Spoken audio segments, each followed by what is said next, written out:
Maelstrom News fans, sad but good news. A DPRK ship was stopped in the Panama Canal on a trip from Cuba, and they supposedly found, I'm believing that they probably did, radar equipment and missile equipment aboard the ship. You know, it's bad that they got caught, but it's good that they're getting it. The DPRK needs these materials. Now, this is what it says according to the article. A private defense analysis firm that examined the photograph of the find said the ship appeared to be transporting radar-controlled system for a Soviet air surface-to-air missile system, and Cuba later called the equipment on the boat obsolete defensive weapons from the mid-20th century. Now, Cuba doesn't deny giving it to the DPRK. They said they gave it, they sent it out to be repaired, like they're sending it out for the DPRK to fix it. And actually, the DPRK does actually do better with heavy industry than Cuba actually does. They have actually industrialized in that way better than Cuba does. So it actually does make sense. That, and they do develop missile technology, whereas Cuba doesn't develop missile technology. Now, this was on part of a boat with 240 metric tons of weaponry, 2 Volga and Pechora anti-aircraft missile systems, 9 missiles in parts and spares, 2 MiG-21 BIS, and 15 engines for those airplanes. So there was a significant amount of cargo on that plane, on that ship, destined for the DPRK and for military needs.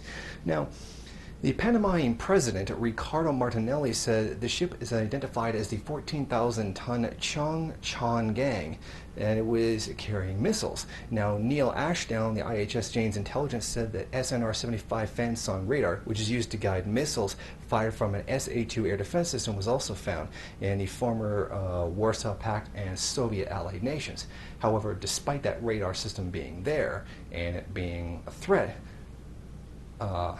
Ashdown also said this: it is possible that this could be being sent to North Korea to update its high-altitude air defense capabilities. So basically, it's largely a defense system, and the DPRK is not allowed to have even a defense system. Now, this is what the article also noted.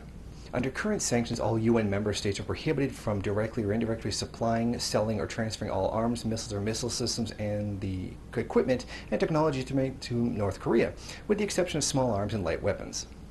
Now, I would like to note that Cuba said that they were being sent out for repair and then be sent back, which actually does not violate the law.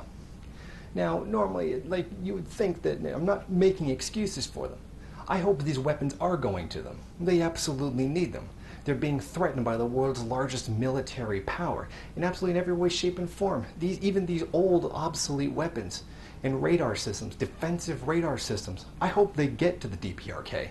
They need them because they have every right to defend themselves from the threats, the sanctions, and all other unjust, dishonorable acts that are being acted out against the DPRK.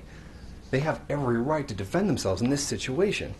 I mean, they're not even allowed to have a defensive radar system to stop missiles from attacking them. The people of the DPRK are not even allowed to defend themselves, according to the imperialists.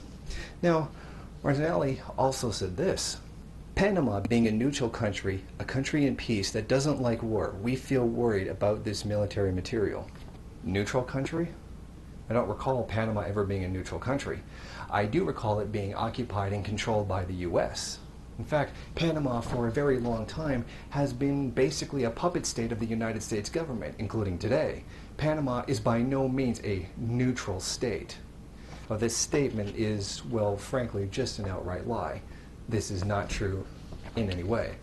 Now, if it's absolutely true that these things are being sent out to be repaired, then it doesn't violate the law, and all the equipment should be put back on the ship and sent back out. It was covered with sacks of packaging that says Cuban raw sugar. Well, because frankly, do you think even if they are sending something out to be repaired, they're not going to be seized anyway?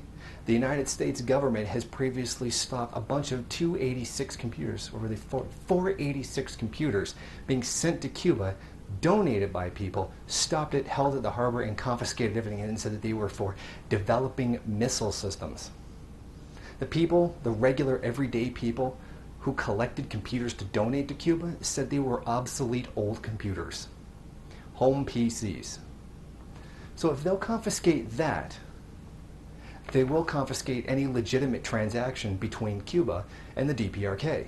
I mean, there's no secret here. Cuba and the DPRK have had strategic military pacts in the past.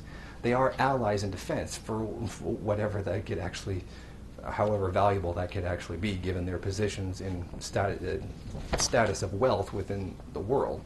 It's still a military pact that they don't deny. They frequently work together on defensive issues. Now, the people of the DPRK have every right to defend themselves. These weapons should, of course, be released and allow it to go back to the DPRK, or go to the DPRK so they can do whatever it is they're going to do, repair them or send them back. Hell, just send them, let them keep them. This is that great paradox that we always hear about with the DPRK. Supposedly, they're going to kill us all with missiles and weapons all the time, yet we're supposed to make fun of them because they have old, obsolete systems. So which is it? Do they have the power to destroy the world as the United States actually has many, many times over? Or is the DPRK to be made fun of for having old, obsolete weapon systems? Which is it? But despite that, regardless of that, the people of the DPRK have every right to defend themselves militarily from imperialism, which seeks to destroy and subjugate their entire populations to the will of the capitalist class in the imperialist countries. The people of the DPRK are proud and will not allow themselves to be simply subjugated like that. They have every right to stand up for themselves and to defend their own dignity.